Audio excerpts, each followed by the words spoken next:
नमस्कार।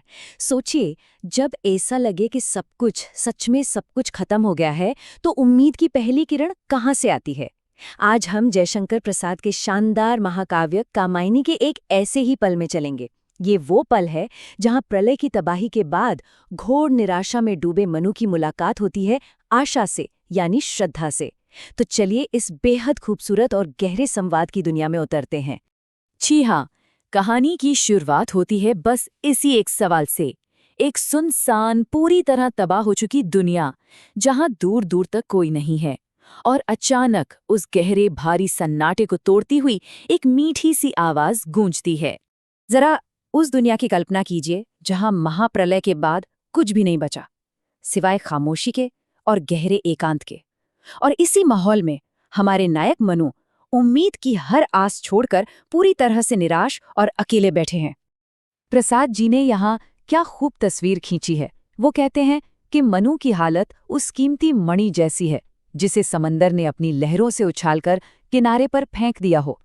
वो उस वीरान तट पर अकेले तो हैं, लेकिन फिर भी उनकी मौजूदगी उस सन्नाटे को एक अजीब सी चमक दे रही है। और अगर हम मनु के अपने शब्दों में समझें तो उनका जीवन पूरी तरह दिशाहीन हो चुका है। एक ऐसी पहेली जिसका कोई हल, कोई जवाब नजर नहीं आता। वो खुद को एकदम असहाय और अकेला महसूस कर रहे हैं, ठीक उस उल्कापिंड की तरह जो अनंत शून्य में बस भटकता रहता है। लेकिन तभी उस घोर सन्नाटे और निराशा के बीच कुछ ऐसा होता है जो सब कुछ बदलने वाला था। एक आवाज सुनाई देती है, इतनी मीठी, इतनी सुकून देने वाली कि मनु हैरान रह जाते हैं। अब सोचिए, मनु के लिए ये आवाज किसी चमत्कार से कम नहीं थी। उस निर्जन, वीरान जगह पर जहां किसी और के होने की उम्मीद तक नहीं की जा सकती, वहां भौरों के संगीत जैसी ये मधुर ध्वनि कानों में पड़ती है।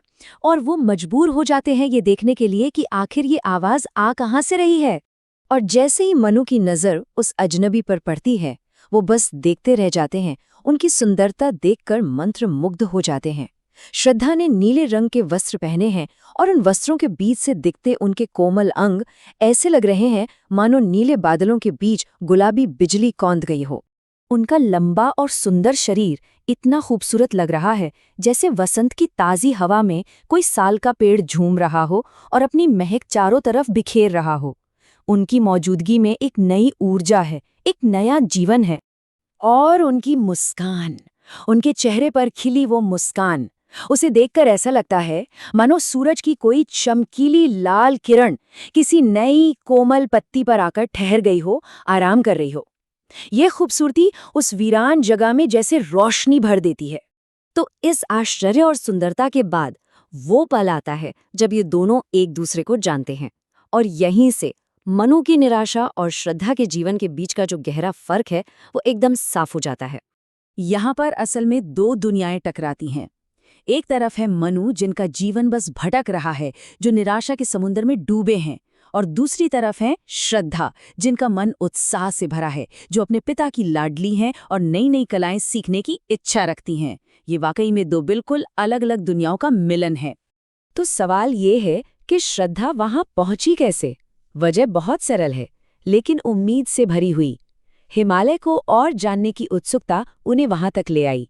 और फिर जब उन्होंने वहां किसी के द्वारा दान किया हुआ अन्न का छोटा सा हिस्सा देखा, तो उन्हें विश्वास हो गया कि इस वीरान जगह में कोई जरूर रहता है।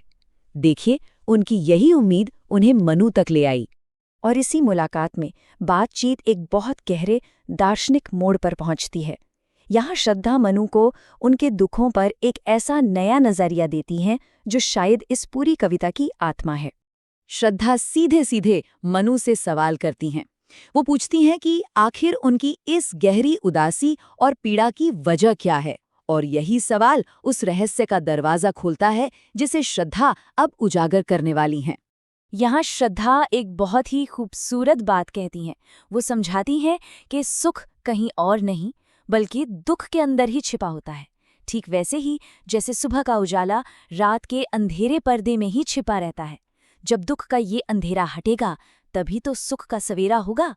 और फिर वो उस विचार को सामने रखती हैं जो सब कुछ बदल देता है। श्रद्धा कहती हैं कि दुख कोई अभिशाप नहीं, बल्कि ईश्वर का एक रहस्यमयी वरदान है। हाँ, एक वरदान, एक ऐसा तोहफा जो हमें बेहतर बनने और सुख को खोजने के लिए हिम्मत देता है, प्रेरित करता है। तो श्रद्धा के इस संदेश को हम 3 कदमों में समझ सकते हैं। पहला, कि मनु ने दुख को एक श्राप मान लिया है, एक बोझ मान लिया है।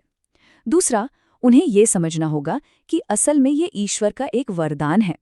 और तीसरा, कि यही दुख, यही तकलीफ इंसान को सुख पाने और जिंदगी में आगे बढ़ने की प्रेरणा देती है।